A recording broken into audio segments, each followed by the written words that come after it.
नाम जसप्रीत सिंह। मैं कक्षा 7वीं बी का विद्यार्थी हूँ। आज मैं आपके सामने एक 3 मछलियों की कहानी सुनाने जा रहा हूँ। एक समय की बात है कि एक तालाब में 3 बड़ी मछलियां रहती थी। इन तीनों मछलियों में आपस में घनिष्ठ मित्रता थी, परंतु इन तीनों में एक अलग ही तरह का कौशल था। पहली मछली बहुत ही बुद्धिमान थी। वह कुछ भी करती तो सोच समझ कर करती। दूसरी मछली बहुत ही हंसमुख, बुद्धिमान वह बड़े ही काम की थी। वह हमेशा किसी की समस्या के साथ लड़ने के लिए दिमाग का इस्तेमाल करती थी। तीसरी मछली को अपने भाग्य पर पूरा भरोसा था। उसका यह विश्वास था कि जो भी होता है वह होकर ही रहता है, को उसे कोई बदल नहीं सकता। एक दिन तालाब के किनारे पानी में खेलते समय पहली मछली ने मछुआरे की बात सुनी। एक मछुआरा दूसरे मछुआरे से बोला, यह तालाब अच्छी मछलियों से भरा है, कल हम यहाँ पर मछली पकड़ने आएंगे।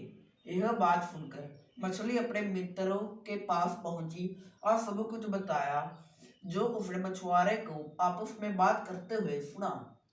दूसरी मछली बोली, चलो हम इस नाले के रास्ते होकर इस तालाब को कोई ना कोई तरीका ढूंढ लूंगी। तीसरी मछली बोली, मैंने अपना पूरा जीवन इस तालाब में ही बिताया है, मैं यह तालाब नहीं छोड़ूंगी, क्योंकि उसे अपनी किस्मत पर भरोसा था। पहली मछली किसी भी संकट में नहीं फंसना चाहती थी। उसने उसके तुरंत नए तालाब की खोज में वह पुराने तालाब को छोड़ दिया। अगली सुबह मछुआरे आए और उन्होंने जाल डाल दिया। दोनों मछली जाल में फंस गई। दूसरी मछली जाल से बाहर निकलने का उपाय सोचने लगी। उसने स्थिर होकर मर जाने का नाटक किया। मछुआरे ने उसे दूसरी मछली मरी मछलियों के साथ पानी में फेंक दिया, जबकि तीसरी मछली जो अपने तकदीर पर भरोसा करती थी जाल के अंदर फंसी रही। अचानक एक मछुआरा जाल से निकालते समय उसे मार डालता है। इस प्रकार हमने देखा कि तीनों मछलियों ने आपस अपनी सोच के अनुसार अपना रास्ता चुना और उसी के अनुसार उन्हें फल मिला।